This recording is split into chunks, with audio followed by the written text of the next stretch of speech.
Hello everyone, back to my channel. তোমরা সব কেমন আছো? যে যেখান থেকে দেখছো আশা করি ভালো আছো এবং সুস্থ আছো। তো সকলকে জানাই গুড মর্নিং।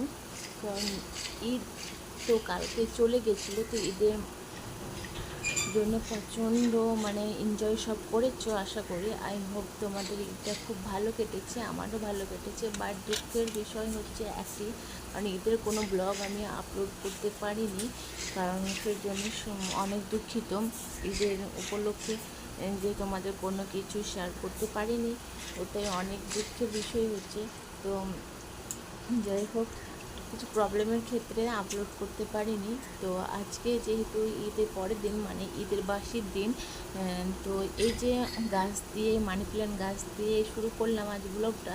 কারণ মানি প্ল্যান্টে জল দিচ্ছিলাম, ঘুম থেকে উঠে দেখি মানি প্ল্যান্টের পাতাগুলো কেমন রৌদ্রের মধ্যে লেটকে গেছিলো, তাই একটু জল দিলাম। কারণ রোজা ঈদ বলে সব দিকেই মিলেমিশেই গাছটার দিকে টেক কেয়ার করাই যায়নি। তো আজকে রাত্রে অনেক টায়ার্ডও ছিলাম, তো ঘুম থেকে উঠেই চোখ যায় প্রথমে এই মানি প্ল্যান্টের গাছ দিকে। তো জল দেওয়ার পর এই যে দেখতে পাচ্ছ রৌদ্র কতটা পরিমাণে তাপ বেড়ে গেছে, কারণ এখন বাজে সকাল 9টা। তো কত পরিমাণে গমে রোদ বুঝতেই পারছো। আর রোদের মধ্যে এই সাইডটার ভিতর দিয়ে গাছটা একটু ঠেলে দিয়েছিলাম, প্রচণ্ড পরিমাণে রোদ। আর তারপর ফ্রিজে দেখলাম যে যেহেতু আমাদের রোজার তো শেষই হয়ে গেছে, আর কিছু ফ্রুট তো ছিল, কিছু ফলও ছিল ফ্রিজে রাখা। তো ভাবলাম সেগুলো যদি নষ্ট কেন বা হয়ে যায়। আর রোজার সময় তো ফ্রিজে ফল টল তো বেশি করে আনা হয়েছিল, তো যেহেতু ছিল সেই জন্য ভাবলাম তাহলে এগুলো খেয়েই নিই, ব্রেকফাস্ট হিসেবে। তো এই যে রেড কাউ এক প্যাকেট দুধও ছিল, আর সেহরি খাওয়ার জন্য যে খাওয়া হতো। আর এটা হচ্ছে গাজর আর আলু দিয়ে ভাজা করেছি। আর এটা আমার মেয়ে চাউমিন খেতে চেয়েছে, তো চাউমিন করব এই সবজি দিয়ে। আর এই চাউমিনটা এই যে আমি প্রেশার কুকারে কিন্তু এটা বয়েল করতে দিয়ে দিয়েছি। আজকে ভেজ দিয়েই আজকে চাউমিনটা বানাবো। মেয়ে যেহেতু আজকে ফ্রুটস কিছু খাবে না, তাই মেয়েকে এর জন্যে চাউমিন, শুধু মেয়ের জন্য নাও, আমরাও একটু করে নেব। তো এই সব কিছু রোজার সময়ই সব আনা ছিল, তখন তো সে এর ইফতারের জন্য বানানো হতো।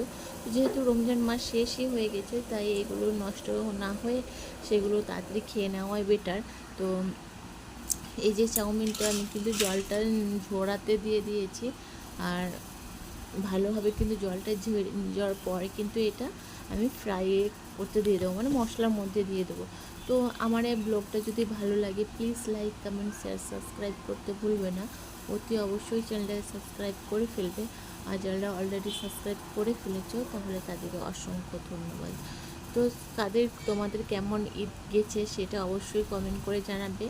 আর তারপর এই যে কিছু ম্যাগিও ওর পাপা বলছে আমাকে একটু ম্যাগি বানিয়ে দাও। তো আমার হাজব্যান্ডকে এই যে ওর জন্য একটু ম্যাগি বানাচ্ছি।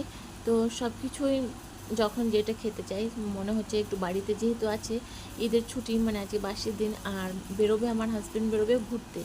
আর ঈদের দিন তো আমাদেরকে নিয়ে ঘুরতে বেরিয়েছে, আর ঘুরতে গিয়েছিলো বলে তখন ও ভালো করে ঘুরতে পায়নি।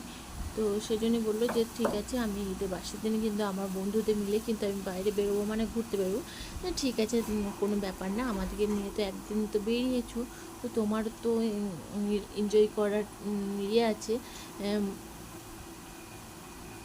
তো ভাবলাম ঠিক আছে, যাবে তাহলে খেয়ে নাও, লাঞ্চটা কিন্তু বাইরেই করবে।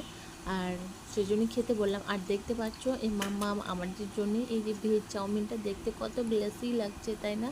আর খেতেও কিন্তু ইয়াম্মি হয়েছে।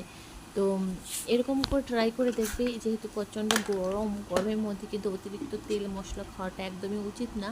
কারণ এরকম ঝরঝরে হালকা মশলা দিয়ে কিন্তু খাওয়াটা স্বাস্থ্যের পক্ষেও ভালো। আর যেহেতু আমরা এই রোজা রেখে জাস্ট উঠেছি, তাই পেট সারাদিন তো আমরা উপসে থাকতাম, হুট করে ঝাল মশলা খেলে কিন্তু অসুস্থ হয়ে যেতে পারে।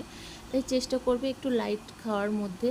আর এই যে হাজব্যান্ডকে এই ম্যাগিটা আমি দিয়ে দেবো, আর দিয়ে দেবো একটু সসটা আমরাই নেব, সসটা উনি নেবেন না। তো আজ এতটুকুই, আবার নেক্সট কোনো ব্লগে দেখা হচ্ছে, কথা হচ্ছে।